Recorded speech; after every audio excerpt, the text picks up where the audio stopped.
Welcome to Happy Hour, where we sit down with the folks who help make our reads happen, shoot the shit for a little while, and see what happens. And today, joining me is someone you guys probably remember if you watch Scripts Gone Wild from a few of our previous reads, also as Brandon Beckett in the Sniper franchise, and from his voice work in the Call of Duty Modern Warfare video game, Mr. Chad Michael Collins.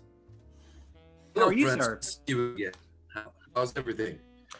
You know, considering that it still feels like Thunderdome, everything's pretty good. We're just all 125 million people enter, only one man leaves. We're all just sitting around waiting on that vaccine. All right. Coming soon, I hear. I hear too. This is the only vaccine I need, which is my red stripe, which is what I'm partaking in today. I hear you. It is a little early to drink for most people's standards, but I've got a Scripts Gone Wild read to do in about 5 hours, so I'm just getting a head start. This is a little prep for the real business later. Absolutely. Okay, so I'm going to ask you some random shit because it's stuff I'm curious about. I remember seeing the first Sniper film in theaters with my father, who was a massive Tom Berenger fan, mostly from Major League, but also from just about anything that he did. I'm curious how you got involved in the Sniper franchise, and were you a fan of it before it came on your radar? Like you, I remember that formative experience of seeing Sniper for the first time. I think I caught it on like TBS or TNT, one of those networks that were always, airing those action movies and stuff. And I was just mesmerized, as a kid watching that on TV. But long story short, when I first dipped my toe into acting out here in LA, which is not how or why I moved out to LA at all, I was lucky enough to get a lead role in the Oscar-winning film Lake Placid 2. Yep. Pause for canned laughter. And the producers of that, I guess, were looking to get the Sony Sniper franchise back off the ground. And after doing that movie with him, he thought I kind of looked like a dead ringer for a young Tom Berenger, the son of Tom Berenger. So long story short, years later after that film, they came a-calling to kind of reboot that franchise, to resuscitate it. They did that original one with Tom and Billy Zane, of course. Yeah. And then Tom did a couple more, lower budget versions, 2 and 3, and then they kind of shelved it for 10 years. So this reboot was a chance to kind of pass the rifle on to a new sniper, me, and I played Tom Berenger's son. And it went well because I've done 5 in the last 10 years and we're still going strong. Yeah, well, so that means there are more on the horizon? That's the rumor. You never know until you're on that set, but for sure, everybody seems to want to keep it going. So I'm happy to go all the way to Sniper 29 or beyond. It's fine. Yeah. You mentioned a film in mild jest, but I want to touch on that for a second because also another film that I was a massive fan of was the original Lake Placid. Yeah. And while I will say that part 2 doesn't rise to the same level as part 1, I do find it to be weirdly enjoyable. And that's another film that spawned an unreasonable amount of sequels, I feel like. Yeah, last I heard, they're up to like 5. I don't know if they're still going, but maybe it's gone beyond 5 at this point. I'm not sure. Is there that much demand for Lake Placid films? Apparently there is. It was kind of that perfect, Sci-Fi Channel, if you remember. They used to do that creature feature Saturday night thing. So they were just cranking out a low-budget creature feature. And we were lucky to be one of the higher-end creature feature films there. But I'm sure like 1/64th of the budget of Lake Placid, the original one, I'm sure. But it was a lot of fun. We shot that in Bulgaria, and we're running around staring and screaming at sticks in the mud that were supposed to represent CGI 20-foot crocodiles and stuff. So it was a blast. For a young actor, it was a really fun opportunity for me to be a lead role and to travel, of course, and stuff. So, and then it led to Sniper. So it really it served me well. Yeah, I mean that sounds like it sounds like you owe a lot to that damn crocodile. Props to Crocs, man. Props to Crocs. I won't wear them on my feet unless they're boots. I won't wear the regular Crocs. I think you're still a couple decades easy too young to be wearing Crocs in any fashion. I think everyone is, quite honestly. I think it's their own. Not to judge people. If Crocs wants to support us and sponsor our Scripts Gone Wild, we welcome your endorsement. Absolutely. You and your fine shoes. So how did you get started in acting? Like, when was it that you felt the bug, as it were? Yeah, I major in college. I went to Ithaca College back in New York State. They had a really fun entertainment industry sort of internship program. LA had always been really interesting and fascinating to me. I feel like if you're going to work in PR, marketing, journalism, whatever, you know, it's kind of like, well, what do you do? New York City, LA, like what big market do you go to? And I grew up in upstate New York. I really didn't have very much interest in New York City, but LA seemed like a playground. So I went out there, I interned with a publicist and became his assistant right away and just started working in the entertainment industry. You know, he ripped clients like Gladys Knight and Scott Bakula and, you know, a dozen others. And so I really got a behind the scenes look at the entertainment industry, TV, film, all sorts of stuff, you know, talk shows, being on studio lots. It was really, really fun for a young guy. And naturally, I just met agents, managers, people in the industry, and a couple of them put some bugs into my ear about taking an acting class and giving it a try. And I'd always been a huge fan of television, film, you know, all that sort of stuff. So I said, sure, why the hell not? And, you know, God, 15 years later, here we are. My journalism degree just rots in a box in my closet. And so does mine. So does mine. So ain't that the way? Yeah, it certainly was for me. But, you know, at least you've got it. You can frame it somewhere, so it has that value to it. Yeah. Okay, so that's how you kind of got your start in acting. I'm curious also. I gather that you do a fair amount of voice work as well, right? You know, I haven't really done that stuff my entire career. You know, for a long time, I was working as a publicist while I was trying to get my acting career to have traction and take off and be a full-time thing. So really it was about serving those two masters. So I never played a lot in the commercial world. I didn't really explore the voiceover world because, you know, you've only got so much time and you can't split your energy so much. I was putting in 50 hours a week in an office, but also in a flexible enough situation where I could audition, or I could go off and do Lake Placid 2 in Bulgaria for 3 weeks, then come back to the job, which I was very fortunate for. But I couldn't spread it too thin. I couldn't take too much advantage of it. So I never really got to play, but coming off of Call of Duty Modern Warfare, I said, I think it's time. Like, let's see what this voiceover world's all about. It seems like a lot of fun. I've had a lot of people telling me that I should give it a shot. So I'm doing a lot more now. I just did my first audiobook. I've been able to do some fun commercial spots and whatnot. So it's a really, really fun playground, man, to be able to audition in your pajamas. Yeah. And just do all that sort of stuff. It's a whole new animal. What would you say? I mean, film fans are certainly, you know, have their own certain level of fervor about them, but I have found that video game fans are just in an entirely different category of fervor when it comes to like the way they support the stuff that they love and the people involved with it. What has been your experience since you've been getting into that, you know, sort of video game world? Yeah, I found it, the role that I did in Call of Duty Modern Warfare, which was released about a year ago. It was a best-selling game of 2018. It was a best-selling game of this year. It's really was for them. All the Call of Duty games are a huge success, but ours particularly resonated with the gamers and fans. And we were also propped up by lockdowns and pandemics. Like, what were people doing? People were playing video games a lot more. So we got the nice benefit of that. But I did find that you're totally right, man. Interacting with this gamer crowd and this character that I played, Alex, it was me. It was full face cap, mocap, performance cap, voiceover. The whole character was me, and they put on a sweet digital mustache for me on the character, which is rad, since I can't really grow one myself. But the gamer fans are, I figured it out because you can watch an Avengers movie and you can fall in love with Captain America and just love that hero on the screen. But there's always that wall, right? It's always that fourth wall. Video games, you are literally in these characters' shoes. You know, you're running, you're doing the missions as them. So you get very attached and you do it for many more hours. Like, it takes like 9 or 10 hours to beat, you know, our Call of Duty game. And then everybody goes off and plays the multiplayer thing with the headset with all their friends. But to play like the story mode, you know, you're suiting up as my character for 10 hours and going through that harrowing journey. And so there is an attachment there, and it's attachment a different way because, you know, these gamers are playing it with the way that technology has just increased exponentially every year, how real these games look, how immersive they are.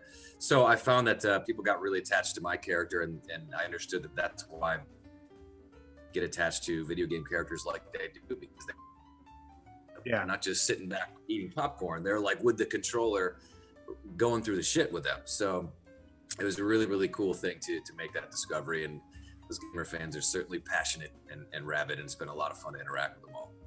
Now, were you much of a gamer before you got involved with that, or was that something you had to sort of dive into? Oh yeah, man. I mean, I started on Atari after, and I have very vivid memories of begging my parents, Santa, for a Nintendo Entertainment System in the late '80s, and finally they broke down and got me and my brother one, and I haven't stopped since. You know, I go all the way up until PlayStation 2. Gaming, and I still game, and I love it. So to be able to star in a video game is just really a dream come true for a guy who's been gaming his whole life. Yeah. So as a movie fan, when you were younger, what was the type of stuff that you were into just as a viewer? Like, were you, I was a horror nut, so I was just obsessed with horror films. What were you when you were that age? Yeah, I was very much into horror as well. I mean, I was reading Stephen King books in the 4th and 5th grade and watching all the movie adaptations of that stuff. But, I grew up in that golden age of 80s cartoons and 80s, 90s action movies. So, Sly and Arnie, it's funny because we just did the Terminator read on Scripts Gone Wild. And the Terminator was such a formative movie for me when I finally, got around to watching that in the mid to late 80s when I was a little bit older. But I loved all those movies, man. All the Sly movies, the Arnold movies. That was the stuff that was my jam, and I love movies like that. Sniper, watching stuff like that, Roadhouse. Yeah. All that sort of stuff was speaking my language, and I really loved it. And Tom Berenger, like we mentioned before, Major League, Platoon. Yeah. Watching all those movies as well was really a golden age of action movies, and I was front and center for all of it. So I always loved those. Yeah, I think we're maybe a couple years off age-wise. I grew up in the same time and kind of with the exact same stuff. And I don't know. I mean, I'm obviously a movie buff. I watch, hundreds of movies a year, but it's like there's just nothing that beats that period from 1984 to like the mid 90s.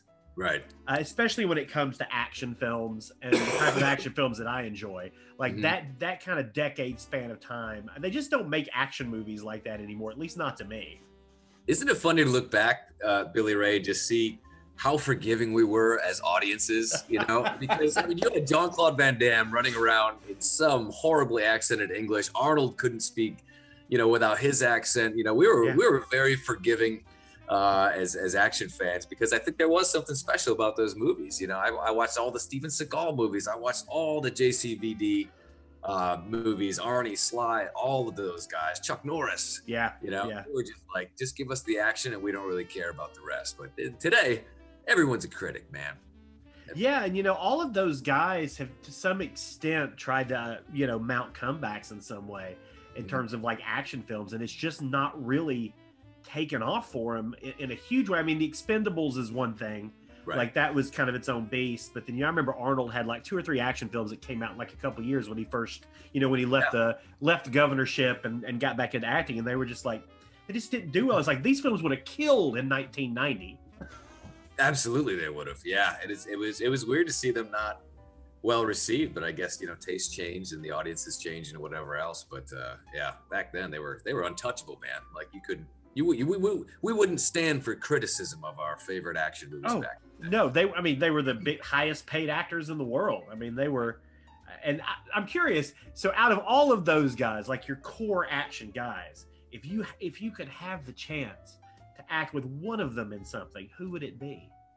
Ooh, that's a great question. I feel like I would just go Arnold, man. I'd go Arnie all the way. I loved his films the best. He looked the damn part, like everything from Conan the Barbarian to Predator to all these other ones. I think he was always the pinnacle for me. The Terminator, obviously. So I would go Arnie. probably 100% of the time.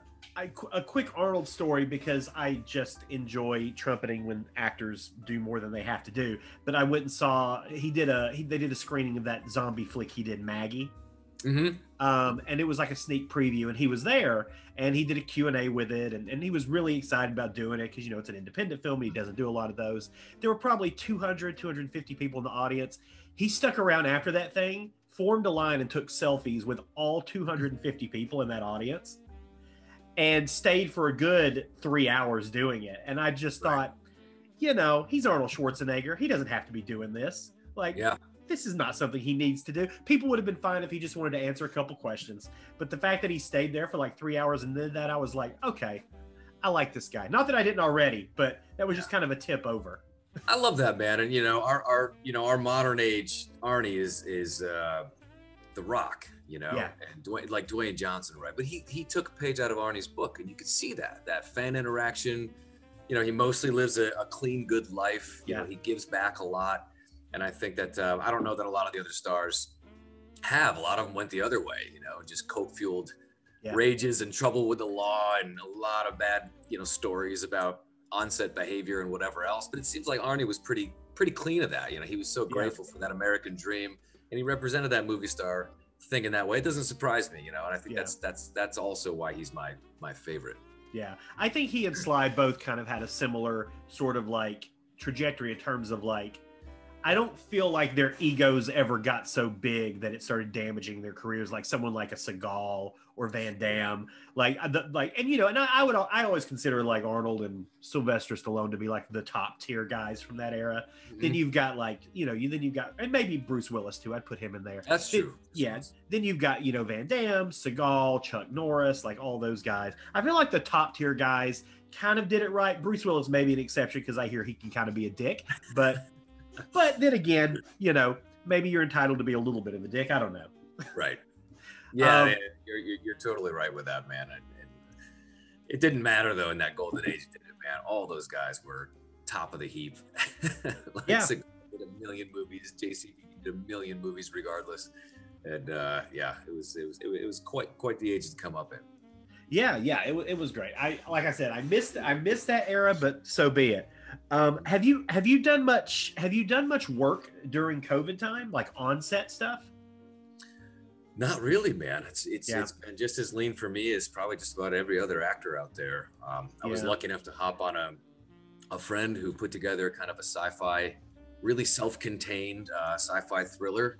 And so I did a few days on that, going back to last month. I was really grateful. It was the first time I had a real chance to work all year, you know. Most of us in the dark, and even when productions have gotten going, you know, they've had to shut down here and there and whatever for COVID outbreaks and stuff like that. So it's been really tricky, and it's allowed me to focus a little bit more on doing some VO work and getting creative with that stuff. And I've taken to Twitch streaming and connecting with fans while playing, you know, Call of Duty, which has been a real blast as well. So, you know, it's the best of times. It was also the worst of times, you know, this year with COVID and stuff like that. But in terms of actually getting to work, it's been harder than any other year I can remember.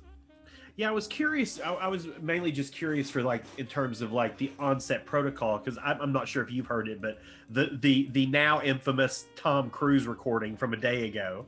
I read about that. Yeah. Yeah, where he just explodes on a crew member for breaking protocol and goes on this, I feel like 3 to 4 minute rant where he is just incensed.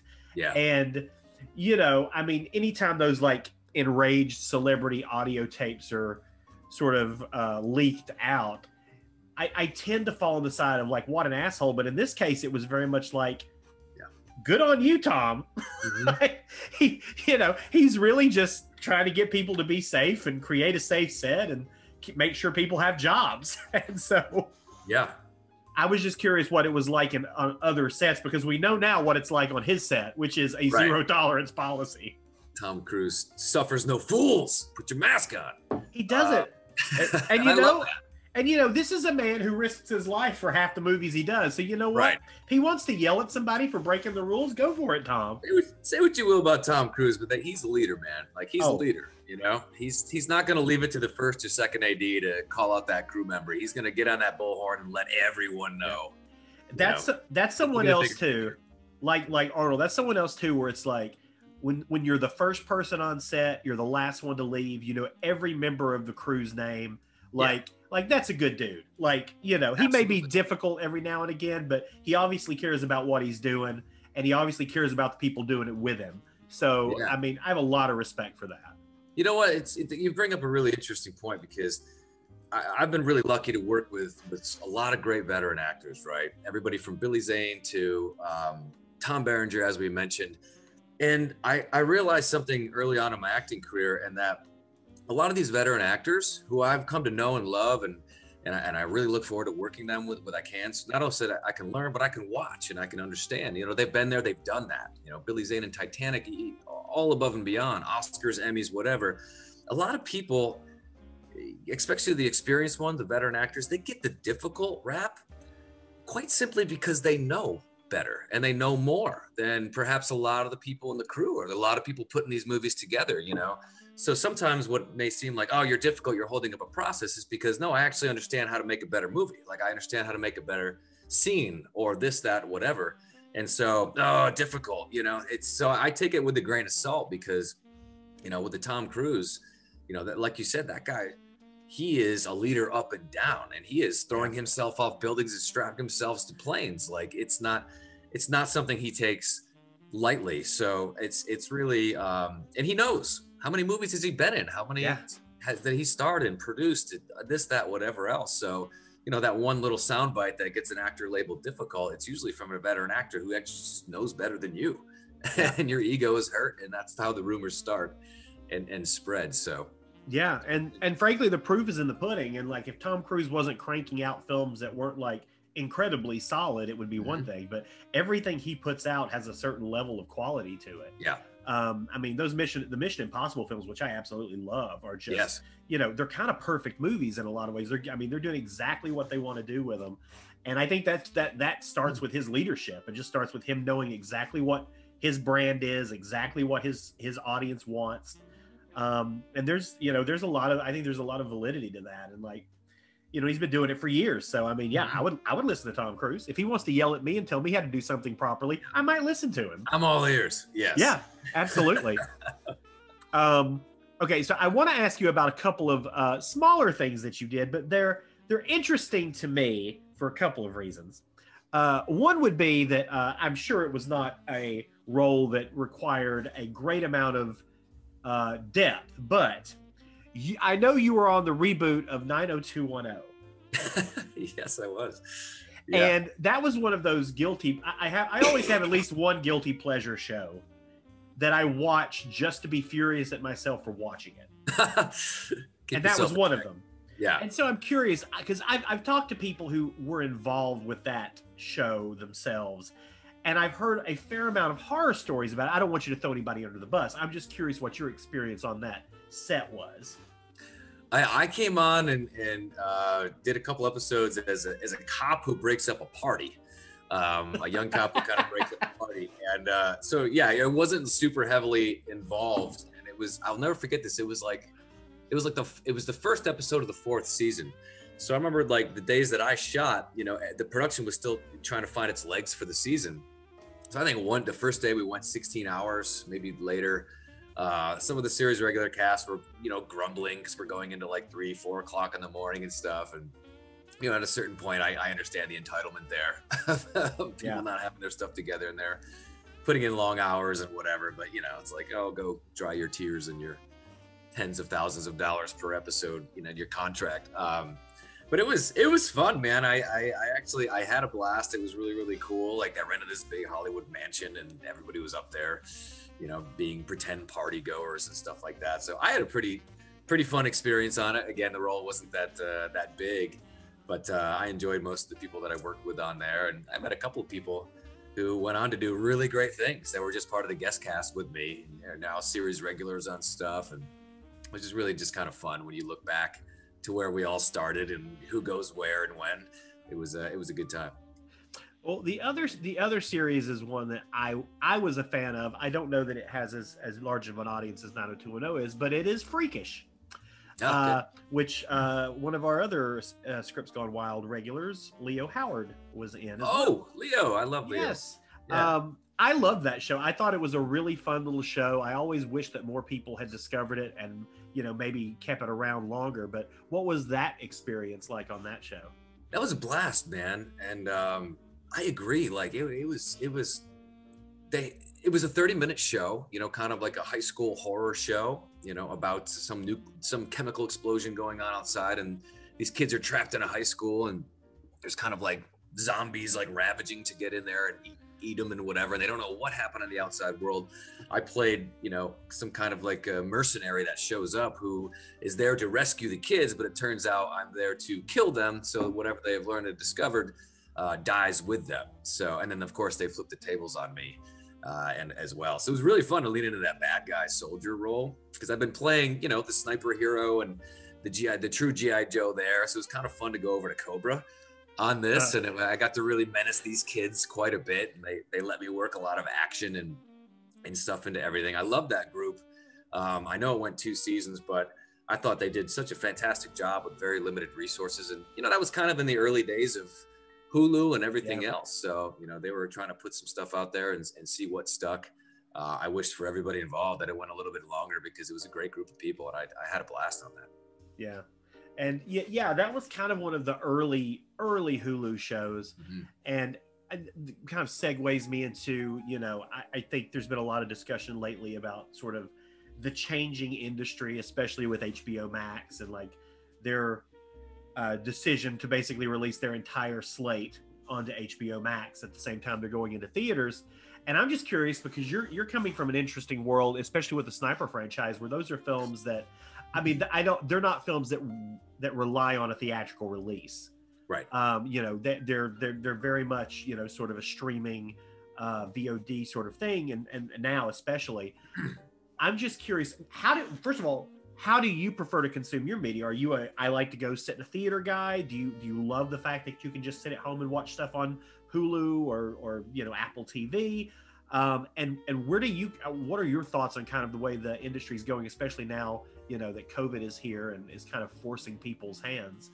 Yeah, I love going to theaters as much as everybody else. I typically reserve my theater experiences for the big comic book movies, your X-Men movies and your Marvel Universe movies and your DC movies and stuff like that. If there's a really great action movie I want to see, I definitely want to see that on a big screen. Yeah.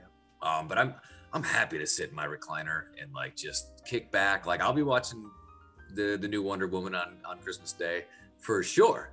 It would probably take me 6 months to get around to it if it was just only in theaters for a while. So I'm kind of grateful for it. I know it's a lot different, and certain people are excited, certain people are disappointed, but it's changing times and everything is digital, and it's the writing's been on the wall for a while, and you're seeing all the major networks and studios getting their own streaming platforms going. Everybody is copying what Netflix pioneered geniusly. If you look back on it now, like, not only were they genius for building their platform off the backs of everybody's old catalogs, because they thought they'd be a flash in the pan, but then they also, they kind of cornered the market. Like, we're actors, right? So it's not as generous when you work on a digital show that is like a television cable network show.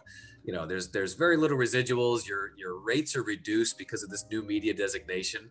These guys at Netflix and Amazon, the early streamers, they were geniuses because they got way out ahead of that. They got so much of their stuff for cheap or for free, especially when it came to actors. They started making their original content, and SAG has just been playing catch up ever since. So now that everybody's going to the streaming model, it's going to look different. I mean, man, we could be looking in 3 to 5 years. There's no such thing as regular network and cable television anymore. It's really quite bonkers, man. And I honestly think there's more of a chance of that, of us seeing sort of like at least the diminishing of network TV versus, people have been saying for decades that movie theaters were going to go out.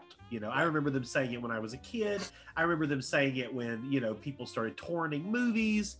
Every time there's been any sort of evolution, it's always been, well, movie theaters are about to go away. And yet they haven't. And I certainly don't think they're going to go away anytime soon now either. Even with COVID, I think people are always going to sort of want that sort of communal experience of going to a movie, seeing a film in a theater.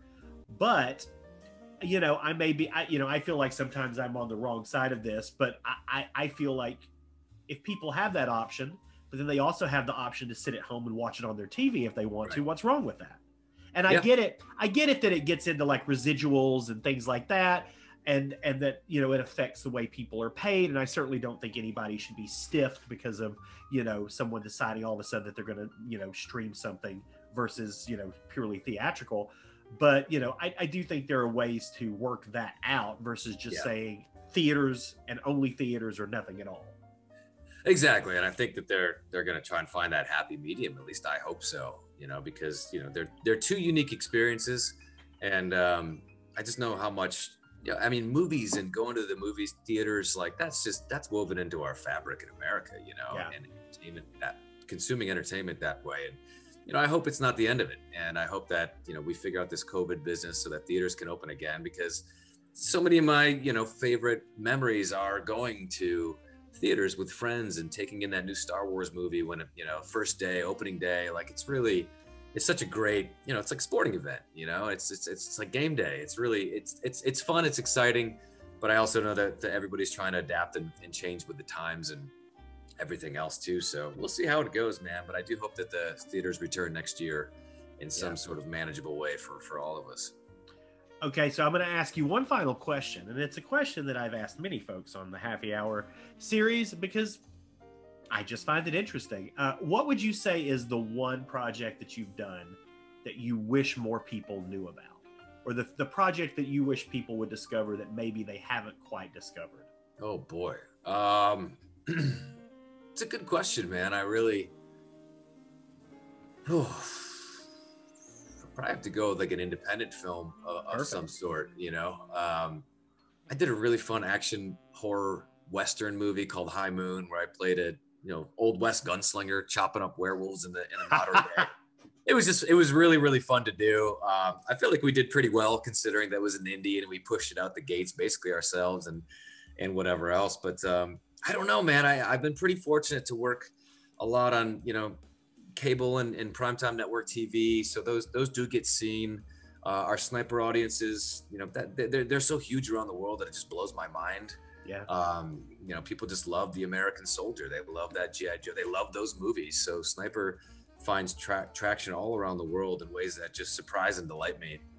I can't really think of one. Obviously, Call of Duty is its own animal with like 85 million players like around the world. So I've been pretty fortunate that most of the stuff that I've done has seen the light of day and people have seen it and appreciate it for what it is. Yeah. But, you know, I mean, I can agree with you. Like, I thought Freakish was a really great series. It would have been fun to see that go on even after, you know, those damn kids got the best of me and I died.